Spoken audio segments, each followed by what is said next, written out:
Okay. So yeah, this report kind of combines last week's surplus report in with the actuals from 2019, so you can kind of get a good idea of how this year is shaping out. And then we're looking to get a hold of any of your feedback and anything as we work to construct the 2021 budgets. So if you had any way, usually for everybody else, we've just been going through these each service one by one chronologically. But if you wanted to change that up, so this doesn't.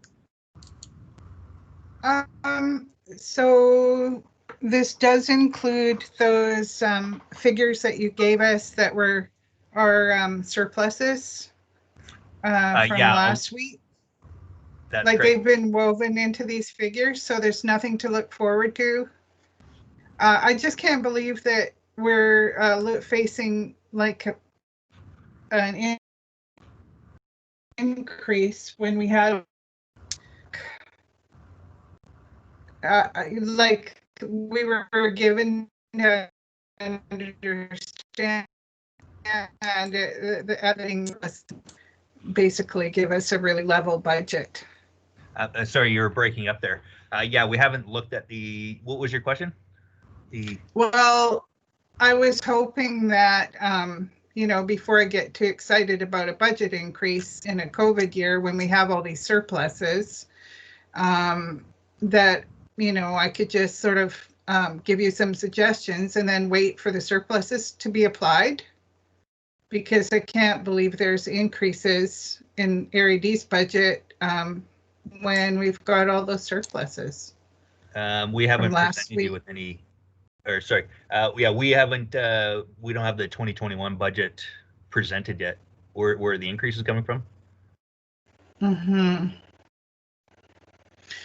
Okay. But yeah, I mean, we're working to present those numbers, but we're just looking to see. We're seeking your input before we, draft up the budget and start calculating all the tax remittances and stuff. Yeah, and it's really hard for me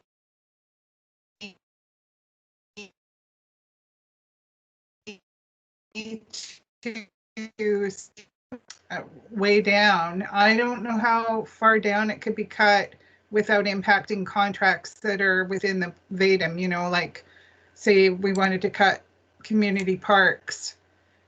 I don't know. I don't know how far I can go, because I don't have the VADM report to know what maintenance would be required to be canceled or what would need to be done. So like I was thinking it might be more sensible to just suggest general areas where I think we could find some savings, and then let the staff suggest where they're going to get those savings from. But because I don't have the VADM report.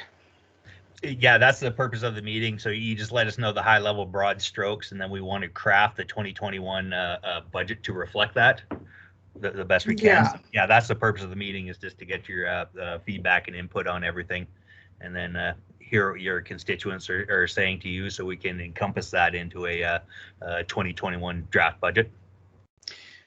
Okay. You want to hear some broad strokes?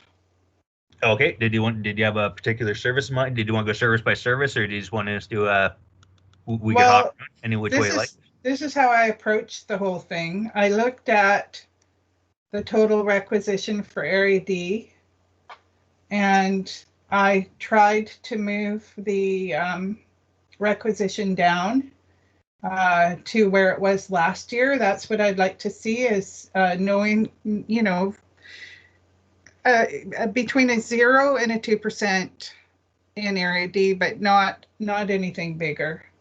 And this is so in general, I was going to ask to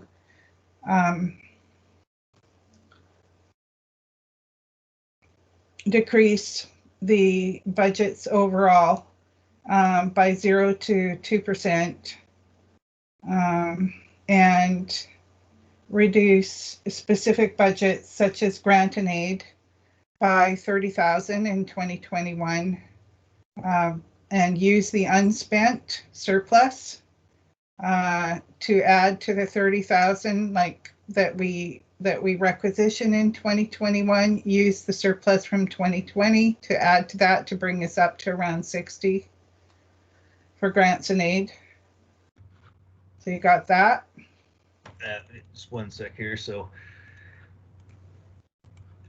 let's see. So your current 2025 budget is already 65. You want to reduce that using a surplus to 60? Or so last year, and only half of it was spent because a lot of organizations are sort of out of commission during the COVID thing. I didn't receive grant applications. A couple more have trickled in this week, but basically, you know, I'm going to have about a $30,000 surplus. So if no other grants are allocated between now and December 31st. So I was going to suggest to move that 30, whatever the surplus is for 2020 into 2021. Yeah. And add a $30,000 requisition on top of that to bring it up to 60,000. Okay. Just real quick, yeah, that's the way it's worked historically. So for grants and aid and for feasibility studies, historically we've always estimated large spend just because it's often out of our control. This is their take up opportunity. So yeah, to date spent 29,500. You had a total budget of 65,000. So if it remains as it is, you'll carry forward a surplus of about 37,000. You have a $65,000 annual budget. So yeah, that would reduce the 2021 requisition by whatever the surplus is. So yeah, this and the feasibility study will work the same way. Yeah, so we could save 30, you know, we could save about 30,000 or so on grants and aid, which amounts to about, you know, $7 per household for Area D. Then community parks, so you got that one? And then community parks. Now, did you want to go chronologically or did hop around or? No, I'm going to give you the broad strokes because I don't want, so the community parks, you know, without the VADM, I don't have any crystal ball to say how you can reduce the requisition, but I don't agree with all of the proposals for parks planning and new master plan and all that kind of junk, not during COVID and I don't even agree with it at all because Area D already did a master plan. So I was going to ask that community parks be drastically reduced in the 2021 budget. Like, you know, it'd be good to reduce it by a couple $100,000 and just let them run off reserves for operations. Just real quick, the entire requisition is a couple $100,000. You want to go no requisition? It's 247. So it'd be reducing the requisition to 27,400, I believe. Where do you see the 247 at? I don't, because I can't fire up my iPad. It won't connect. So I'm just going by my notes when I went through this last night. But you know, I don't want to be so prescriptive because this always happens every year. I get really wound up by the first view of, you know, draft budget that I see. And then when it finally comes, you know, to the final budget at the board, it's always a lot less, you know, like I don't want to overreact, and especially not with without the VADM line by line items. I don't know where to say reduce it, but I'd like community parks to make a sincere effort to reduce the community parks budget and take out any unnecessary spending for 2021. People just cannot afford it. Okay. So I'm looking at around, you know, a fairly big cut to the budget, but I don't want to be prescriptive without the thing in front of me. But if we reduce that requisition by a couple $100,000, that would save Area D people about $40 per household. Just real quick though, your entire requisition is a couple $100,000. So if you want to reduce it by a couple $100,000, that means a $0 requisition. No, I think it was 227,400, I believe. Well, I know so if it's a $200,000 requisition and you're telling us to cut it by 200,000 as well. No, it was more, little more than that. But you know, I'm not prescribing 200,000. I'm saying I'd like to have substantial reductions in community parks, okay, which means like not doing all of those plans that planning keeps talking about for, you know, Area D Parks Master Plan, and let me go to community parks.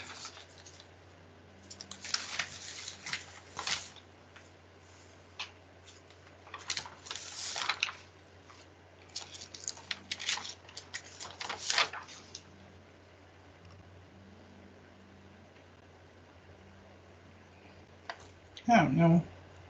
Yep. Okay. I get your comment there.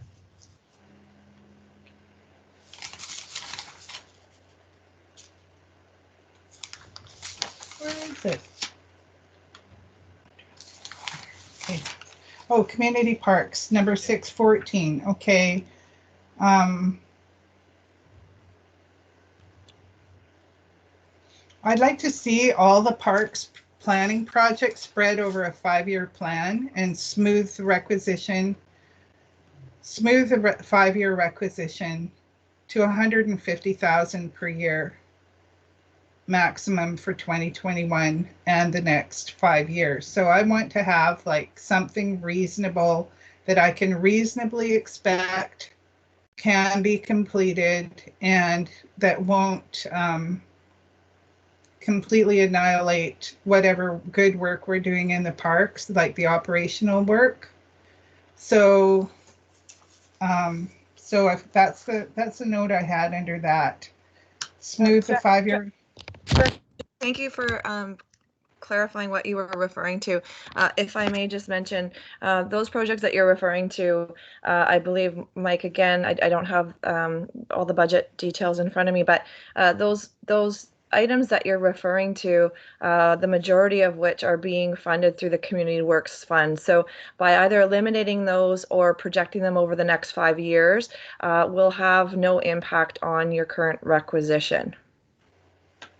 Yeah, I think the requisition should be at a maximum of 150, and we've got enough reserves to do that. Yeah, to do the operational projects, like we've got enough to do those. But I don't agree with, like, during this COVID year, even thinking that we can have like public consultations on you know, planning exercises, because yeah, we can certainly push those forward a year, but again, do know that we would have to cut operational costs to reduce your requisition. Yeah, we need to reduce. You would have substantive reduction in your parks operations and maintenance if you were to reduce your requisition by $75,000. Your operating cost in 2019 was 194,000. So yeah, if it goes down to 150, that's cutting some things out. Yeah. I think what we need to be clear on here is, you know, where these resources are being allocated and what funds from requisition would be impacted. Perhaps that would help you, and I could certainly do that offline just to clarify. But yeah, there isn't a lot of extra room in the parks budget outside of you know, allocations to staffing and your ongoing contracts, you know, and miscellaneous, you know, maintenance costs. It is a thin budget, believe it or not. But if you can, I would go from recommendations that you can have to reduce it, because you know the budget, you know what contracts you've issued, you know what needs to be done in the parks.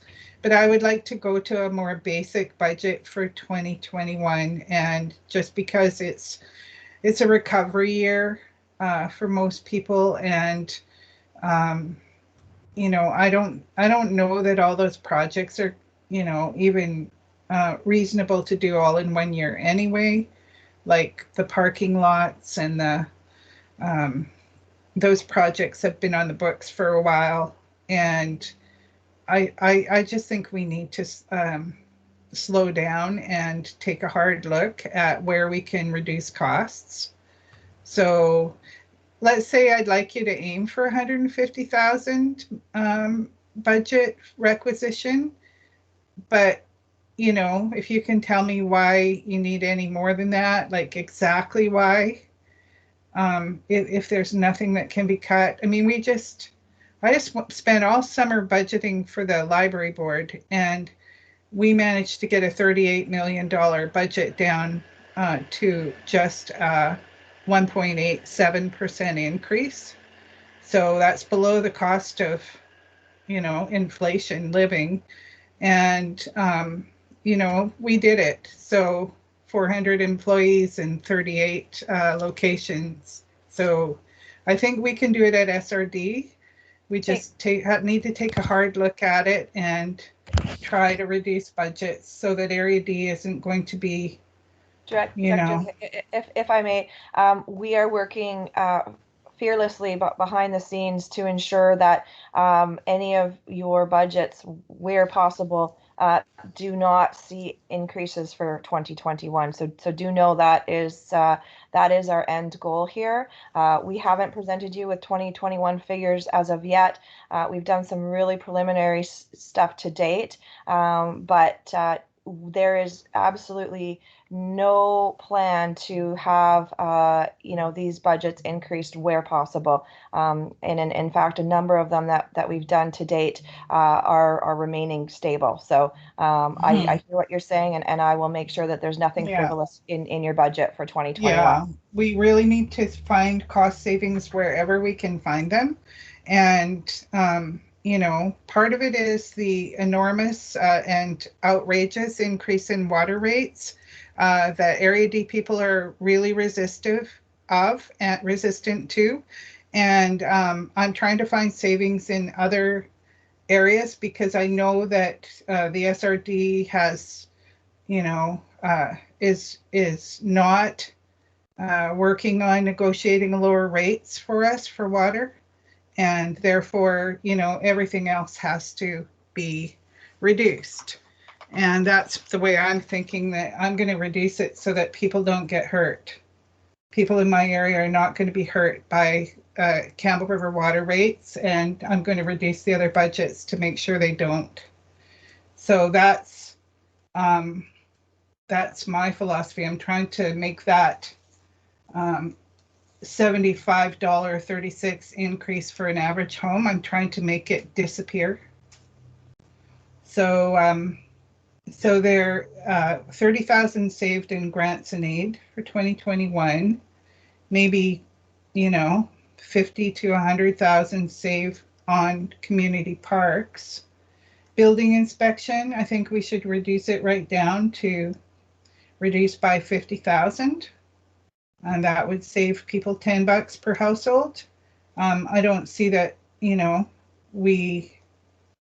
we're going to need to spend that much money, and what we're doing in the outer communities and what we get back in fees is just not justified. I think that there has to be some more favorable negotiations towards Area D for actually building fees and building charges for outside areas, what they pay towards our building inspection. It should be more reflective of what it actually costs Area D to provide them with that. So I would like to see the building inspection budget reduced by $50,000. That would save $10 per home. Just a quick to point out too is if you're looking at last year's budget docs, that was of course created 12 months before COVID and everything else. So and then the building inspection, that is primarily labor in that budget again. And then just to concur with what Annika said, a lot of the parks projects were indeed funded by reserves or anything else, so they're not going to have a drastic impact on taxing. But yeah, shifting them out just so they're more achievable, that might be a yeah, we need to come up with some more revenue in building inspection by adjusting fees so that applicants pay more for the services they're getting, and that includes the outside communities that are receiving our services. So they should be paying for a lot more than $12,000 a year for that service. That's just absurd. And those things, that's my, broad brush. And then smaller paintbrush here, I've got eliminate or rescind the following functions in Area D. Number 295, noise control. Number 297, soil deposit and removal. And liquid waste management, I think Area D wants to withdraw from that. We're in it with Cortez Island. And I think we should just, remove Area D from that function and return money to taxpayers. So that's 3 areas that can be eliminated. And they're all really minor, though. They're really minor in cost, and they're really minor in their effect on people. So that would be good. The other thing is I had questions about Oyster River bank protection. The front page of that budget document, 2021 to 2024, it lists Oyster River bank protection. It says there's a mistake and it was taken out of the budget and I was wondering if that 170.13 was that overpayment of the debt on the Oyster River bank protection? Sorry, the 170? Yeah, there's a graph and it shows a blue line going off to the left. And it said you took it out of the overall calculations because it skewed your budget numbers. Yeah. So what happens at the end of the year, I come out and then do a tax prediction for essentially all the Area D to come up with totals. Because the bank protection only serves like a small number of people, I take that out of the total calculation for your tax, because it impacts such a small number of people. Well, my concern is that the service, the function, has, money was borrowed to pay for a court case in 1991, years ago. And those 35 properties in the Oyster River Bank Protection Area were paying for that legal bill and under borrowed money. And then we did a little bit of, we added 3 properties to the bank, and there was a bit of operational costs in the past decade. But if they've already paid for the bank protection project, then all we really need in that budget is like the $9,000 a year, maybe for maintenance, to go into reserves for maintenance of the project. Yeah, but it's not a flood control. That bank is not flood control. It's to protect the bank, the land from eroding along the banks. It's to protect those property owners from having their land like ripped away and blown down the river. Yeah. And so they've already paid that debt though, quite a while ago, and we collected more than we needed to pay back, I believe. So I'm looking forward to somebody looking at how much was the overpayment. I was looking at that blue line and thinking that 170 was maybe an overpayment on the debt. And if so, I would like those properties to be sent a check for reimbursement of their overpayment on the debt.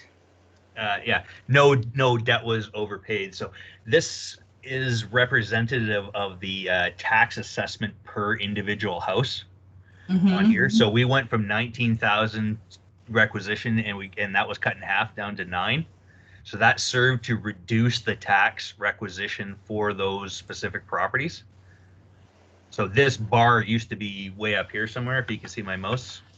And then, so this serves as the reduction to that service. And if you have a look at here, so we went from 18,000 down to 9,000.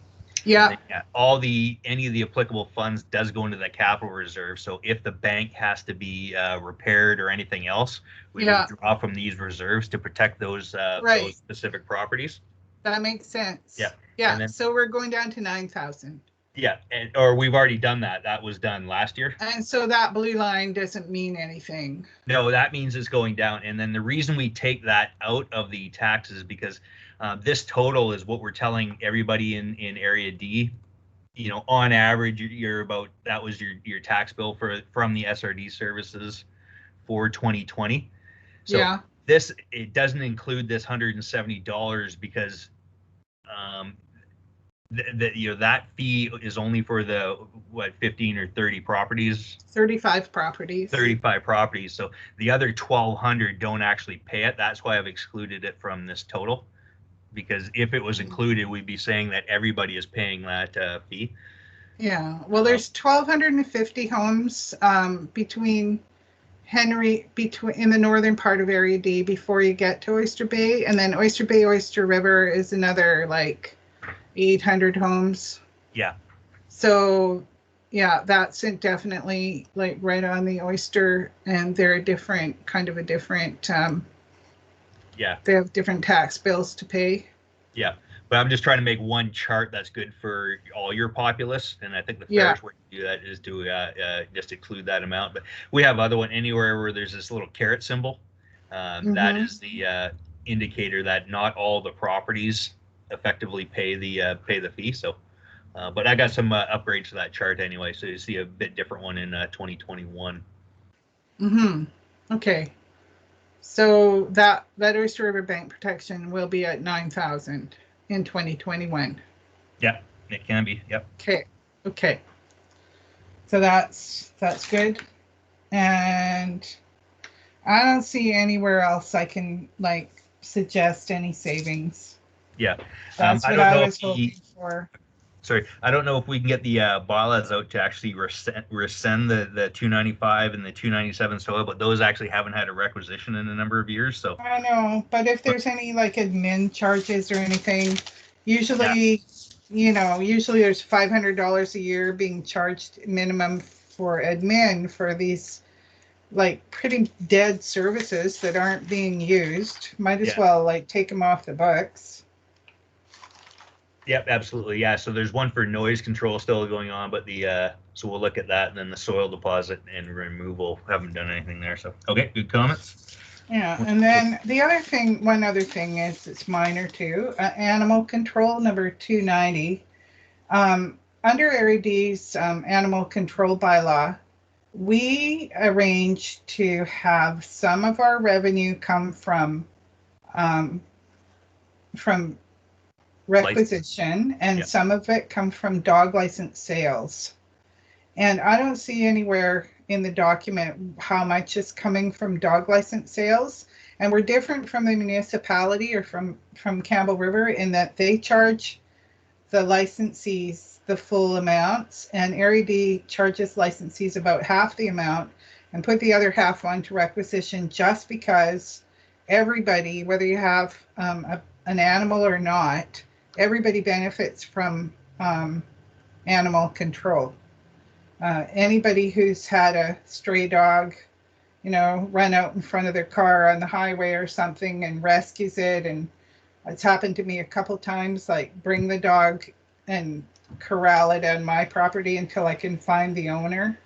Anybody who doesn't have a dog, like I don't have a dog, but I appreciate that the dogs, if they're licensed, they're easy to trace, and they, we can take care of them and everybody that's impacted by dog licensing. So I didn't see anywhere how much is being collected from the SPCA for licensing fees. Like it used to be like 40 some odd thousand, I believe. I don't know if it would be that high so that's what we get from the city. But they're charging 100% of the cost of licensing to their requisitions, and we're only charging half and taking You're half correct. from licenses.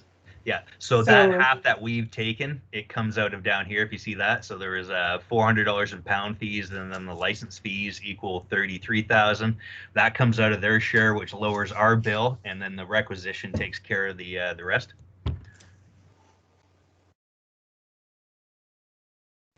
I didn't quite get that. Sounded like, kind of a shell game. Like ours doesn't have anything to do with Campbell Rivers.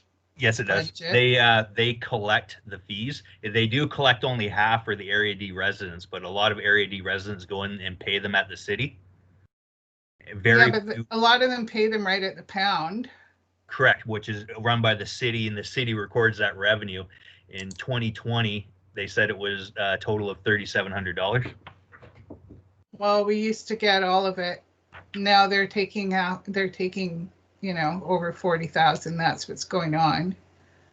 Because we used to get all of it. That's our revenue from our people who are licensing their dogs. They're deducting that from our bill. So they have it costs them $200,000 to run the amount. Our share at 19.5% is $42,000. Plus they deduct that revenue of all the money that they've collected on our behalf, and then we collect some money too. It's like $100, so that nets out to a $39,000. If you see where my mouse is, $39,000 regional share. We then transfer that into your budget, and then you're right. We're at half of the fee amounts that City Campbell River charges. And if you look at the other document, oops, close that down. Yeah, so there's your property tax requisition, and then in that there's that charge we were just looking at, plus some additional fees and whatnot, and insurance and accounting fees. Does that make sense? So the revenue you collect reduces the operating expense, and then this is the amount of money we've actually collected through our tills, which is very little because they either pay at the pound or they pay at the city, and then we requisition the balance, about 42,000. Okay. I mean, we should be looking at that service, doing a review of it, because I think it's a greatly different service than we used to receive. And if we're going to license animals, then we should make sure the taxpayers are receiving, they're not subsidizing the city. They're not just subsidizing the city for the service, that we're actually getting that service, and that the monies that Area D residents pay goes directly to it should go directly to a separate fund, a separate account, so that we know. I can't believe that we're only collecting $100. There, every second we collect $100 in our coffers, but the city collected $3,700, so we had a total of $3,800 in dog fees. That's really low. Every second person has at least one dog in Area D. Like, you couldn't squish any more dogs into Area D. There's lots of them. And, if they're all licensing their dogs, it's probably bigger than the population of Area D, the numbers. So I don't know how you boil it down to a little tiny spittoon of money. Yeah, so if it was $3,800 in fees, we're charging $20 a dog, 200 dogs. Is that all you're charging? $20 a dog? I thought it was 40. The city of Campbell River charges 40. We charge half, or Area D charges half of that, which is 20, and then collects the rest through requisition. So if you want to lower the requisition, we either have to increase fees or find a cheaper provider. There's only one game in town. Yeah, I don't know. It's not worth losing sleep over, but I'm just pointing out that it's Yeah. different from how it used to be. So Yeah, they switched from the SPCA to a different firm, I think, in 2015 or something. yeah, I'm unfamiliar with what service levels they actually provide. yeah. Somebody should look into it because, I've been down there a couple times to the SPCA, and there's like 3 cats and 3 people working there, and that's about it. Like very, very few animals at all inside there. Mm-hmm. So, we should really look into what level of service we're getting. Maybe we should do a service review on a lot of things in the SRD and find out why they cost so much and in comparison to what services we're getting. Yeah. We should add that one to the list of service reviews that I'd like to see happen.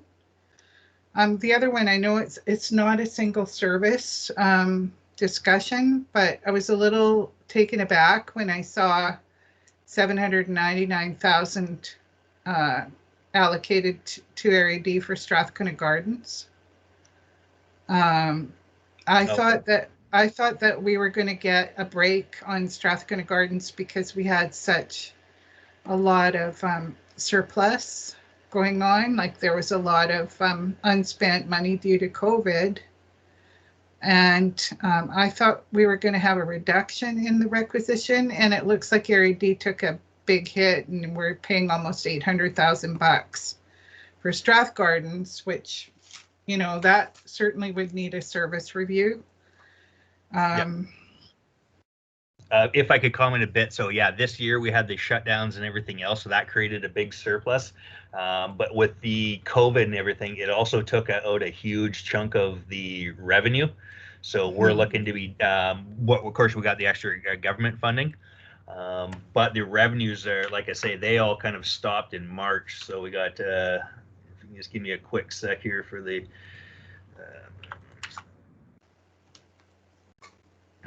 So yeah, although we had a $700,000 surplus, it looks like we're dropping to like we're missing 2/3 of the revenue for this year. And as but we never get revenue. I mean, our expenses are always to achieve that revenue. It costs us a lot of money. It costs us more than the revenue. Subsidized. But point being is we also shut the facility down. So now as the facility comes back online, your costs are going to come back up to 95 to 98% of normal. But the revenue is still going to be half or even less because they can't have the same, like the ice costs the same whether there's 2 people on it or 102. It's a high amount of fixed cost. So going forward, the gardens for the next couple of years anyway, till COVID's finished, it'll be chances are it's going to be less profitable. But yeah, this year we are trying to hold all the requisitions as low as can go. And every time we get a new finance manager, I have to make sure that they know that Area D's participation in Strathcona Gardens is based on hospital assessments, not on net converted value. So it makes a difference. Yeah. And Area D share, I mean, for hospital purposes, our population is, basically 1/6 the size of Campbell River. So our requisition should be more like 1/6 of what they're paying. I'll be looking for fairness in the distribution of costs, but Campbell River pays net converted value, taxable requisition, and Area D pays hospital district. Yeah, they use the general, that use the hospital. That doesn't have a grade effect. The city of Campbell River currently pays 85.3%, and then Area D is 14. So I'm horrible at fractions, but I'm not sure if that's 14%. So say $800,000 equals 14%. 800. No, that's the proration between. So of the 100% of the cost, yeah, the city is about 85, and the Area D is about 15%. So you're right. You're at 1/6 is 16%. So we're Yeah. actually under 1/6 of the requisition. So I guess we're good there. 85% CR, area D 16. So I don't have my calculator downstairs, but yeah, that's so what's Campbell River paying? I'm paying $799. I'm paying $800,000. What's Campbell River paying? Sorry, you're paying 800,000. I think so. I think that's what Strathcona Gardens was listed at, $799.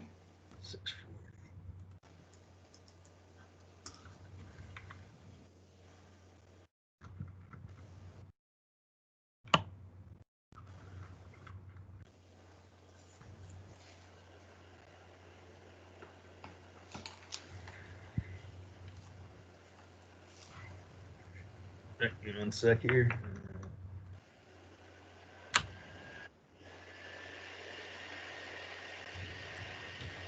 Oh, there's a calculator. Okay.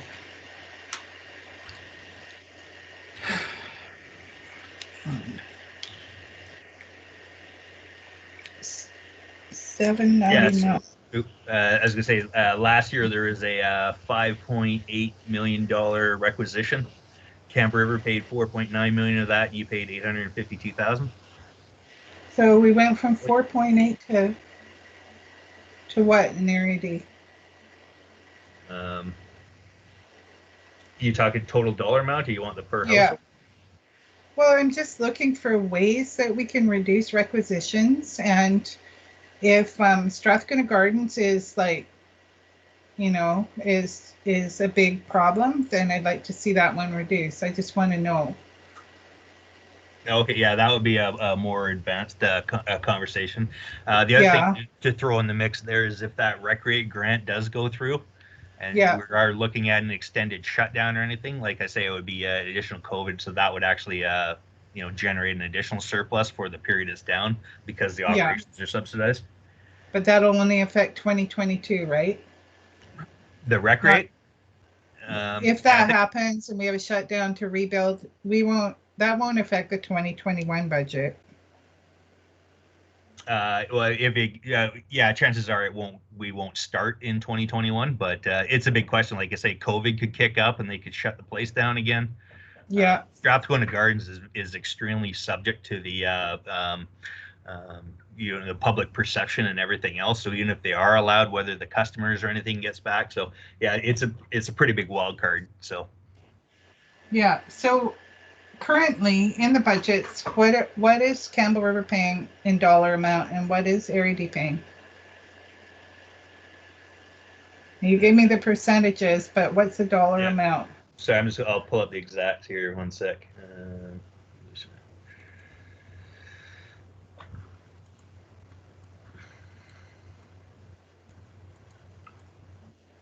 So in 2020, I have a total requisition of 5.8 million, and then Area D was 773,027, and Campbell River was 5,018,490.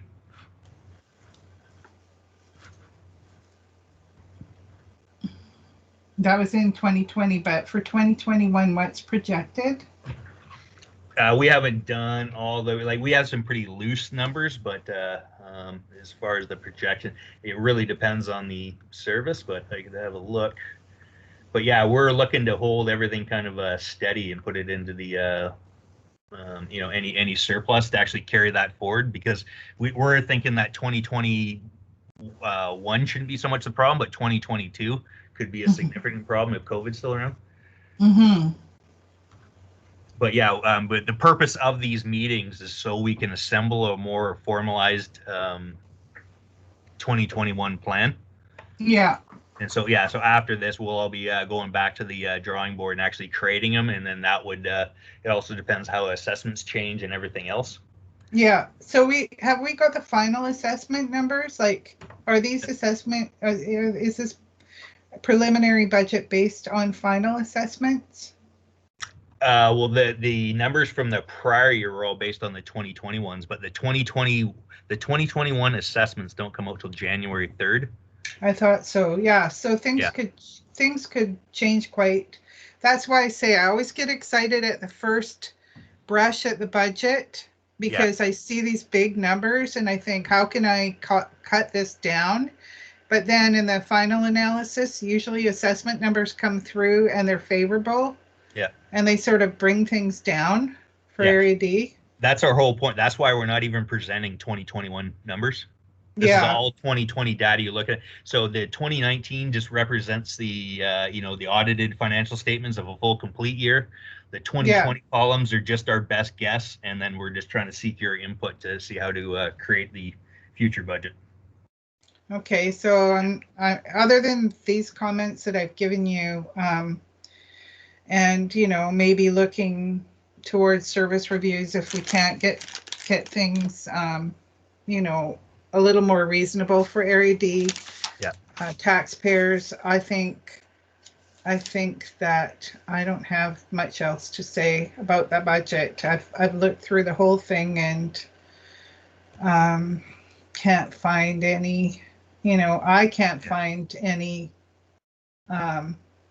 glaring reductions that I could do. Yeah, and that's the only other thing I'd add too is the service reviews. Like we're doing the one for fire and everything else right now, but they're not free, right? So if you want to do one for animal control, I think that would no, I don't really. Like I would if it wasn't very costly, but I won't want to do it to save. I don't want to spend $100,000 to save 40,000. I don't if it's too small. Yeah. But anyway, apart from those comments, I don't really have anything else. Okay, no, those are all great comments. I will be voting no if the electoral Area D water budget stays at 604,713. I'm getting called by people. They're just mad as hornets at the SRD and Campbell River, mostly Campbell River, because Campbell River City are the ones that are setting these rates without regard for Area D residents. And I think that, there could be some fallout from that in the new year. I mean, people are so angry. And, I don't know why we can't negotiate something more fair. David, I don't know why we can't negotiate with them.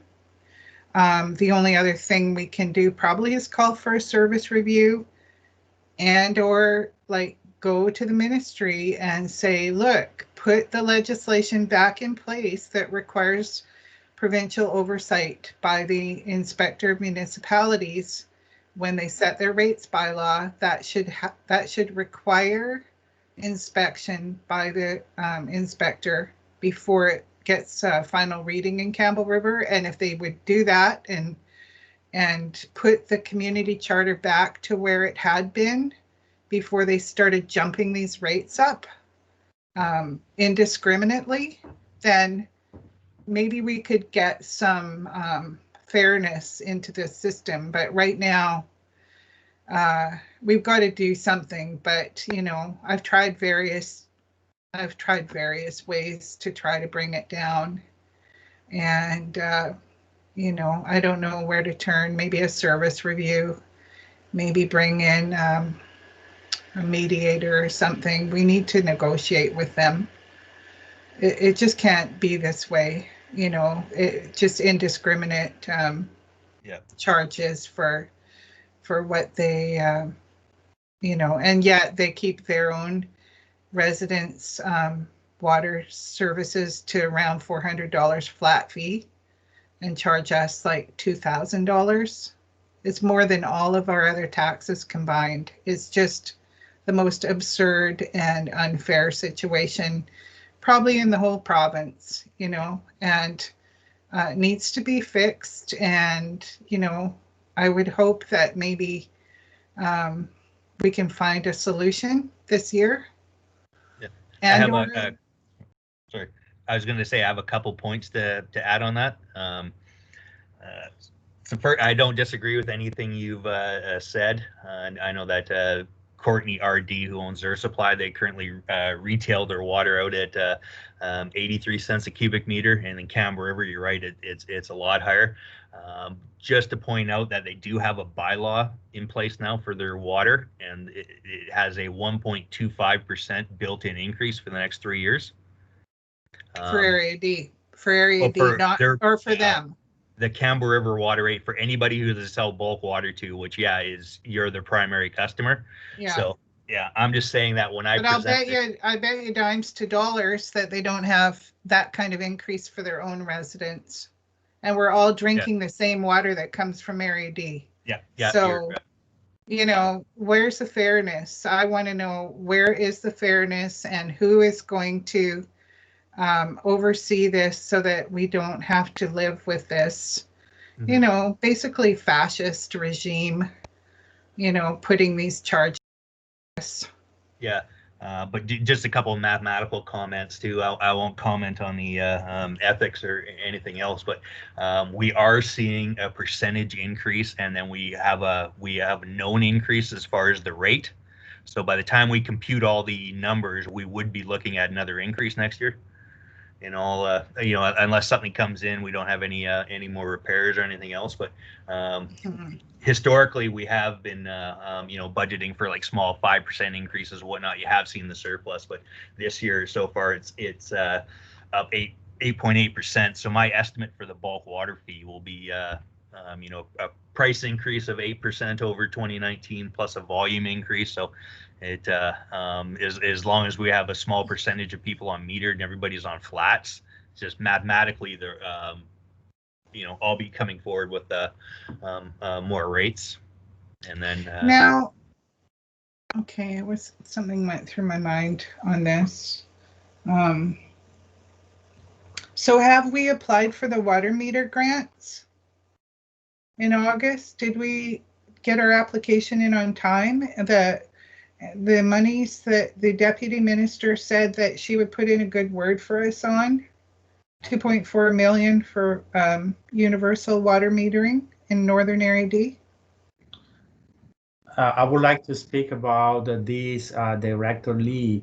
With regards to universal water meters, right now what we're developing is a study. So I believe it was back in 2018 when the study was developed internally by someone who used to work for the regional district.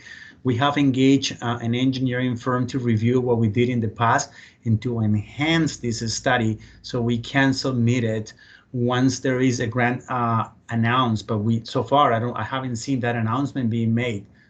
So we're finalizing the study, and once this is done, the next step is, as soon as the grant is announced, we're going to submit. Oh, so you haven't actually submitted universal water metering grant applications in August? In August. Yeah, like August 28th was deadline to submit, and we've submitted it before, and then we got turned down the first time. So then there was a bit of a dispute over Black Creek Oyster Bay water, and subsequent to that, the deputy minister of in municipal affairs sent a letter to the SRD to say that because of the difficulties we were having with our water in Northern Area D, that she would ensure that a good word was put in regarding the water meter application. When was that letter issued? What was the date of that letter? I'm fully aware. It was in July, I believe. I had a copy of it somewhere here, but I'm floating in paper right now. But Dave's got it, I'm sure. Yeah, no, and I'm fully aware of what you're talking about, Director Lee, but we didn't have a feasibility study completed. The feasibility we did in the past, we want to review, and someone who is qualified to actually enhance it, complete it, and sign it. So we're working on that right now. So the answer is no, we have not submitted that feasibility study yet. I don't really know when the next grant application is. I would have. Is Dave Leach there? Is Dave Leach in the room right now? No, he's on another call. Well, Dave Leach knows all about it because he told the board and everyone that we have grant applications in and that the deputy minister was supporting our grant applications. So that was made public. We rose in a report on that issue. So if we haven't even made applications, you know, that's news to me because the deputy minister, her name was Ministry of Housing. Trying to remember her name. She wrote a letter to the SRD to say that they would consider our grant application favorably. She would put in a good word for us. And Dave Leach was supposed to have had that grant application in. So check with him. Let me just have a chat with Dave directly, and I will get back to you on that. Yeah. But just as an update, we have engaged an engineering firm to enhance what we did in the past that never got approved. Who was the engineering firm we're using now? The engineering firm we're using now is called Coors Engineering. Oh yeah, they always do our water. Yeah, they've always done our water engineering reports. They just have a good knowledge of the water system in the area. And that was not just the reason why we awarded that, but just to say that, again, the application that was submitted, I can't recall exactly the year when what was sent. The application that was rejected, that was a study that was done in-house. Mm-hmm. What we're doing is not to say that that was the information included is wrong, but we want to make sure that what was developed is still current, and if not, they're enhancing that. And it has to be signed, and the final report that we're planning to submit has to be signed by a professional qualified engineer. Okay. And Wolfgang, you're working on that project that we approved on November 4th, that water main, the 200 meter water main on McGimpsey to Wave Crest. That is correct. That's the 200 millimeters water main to connect. This is the link between McGimpsey Road and Wave Crest. Wave Crest. Correct. And we're anticipating to award a contract to the builder next week. Okay. And then are you also working on the project to put in the municipal meters and backflow valves on the north end of RAD that was budgeted for 2 years ago and hasn't been done yet? That's correct. So I'm also responsible for managing that project. Okay. I'm happy you're doing it because I know you'll do it. Yeah. I haven't had anything done yet, but. No, we're here working on that. The tendering closed today. We received a lot of proposals. The next step is to start evaluating, putting an analysis together and a recommendation. Okay, tendering closed on today. Municipal water water meter. This is the universal water meters for Area D. Universal. Is that the big one to replace the rusty old ones that the municipality uses? Correct. Okay, right. Municipal water meter and backflow valves? Yes. So that we're not paying for water coming into Area D and then backflowing into Campbell River and then coming back to us again, paying for it twice? Correct. Okay. So you've got tenders and you're evaluating them, and that'll come to the board for a contract issue soon. And it will come to the board. I think it will come to the board in January 2021. And it's just because there's only one meeting coming up, and I don't think we can have it ready for that. Okay. Okay, just so I know it's like actually happening, because I've been nagging Dave about it for a while. So that's good. And directly just for the universal water meters, the study, Dave approached me and he asked me to give that a high priority. And oh, good. And that, just so you know that, yes, those 3 projects fall under engineering services. We're working here hard on just to make sure that we move this forward. Well, I'm so glad you're working on it, Wolfgang. I have lots of confidence. Thank you. Okay.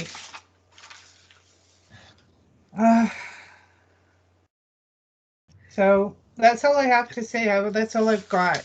So when I went Okay. through all the budgets last night, I really don't have any ways to reduce costs except for, the grant and aid will save $30,000, which is like, $7 off that 75. The the other ones, the building inspection, if we can reduce that, and then as much as possible reduce those community parks down to about 150, we'll save another $10 off of everyone's tax bill. That'll help. We've got enough in reserves to keep the parks going anyway. And during COVID, I don't want to be having any public meetings, especially now with it being so severe. I don't want to be trying to do master plans and things for the parks when we're in a COVID crisis.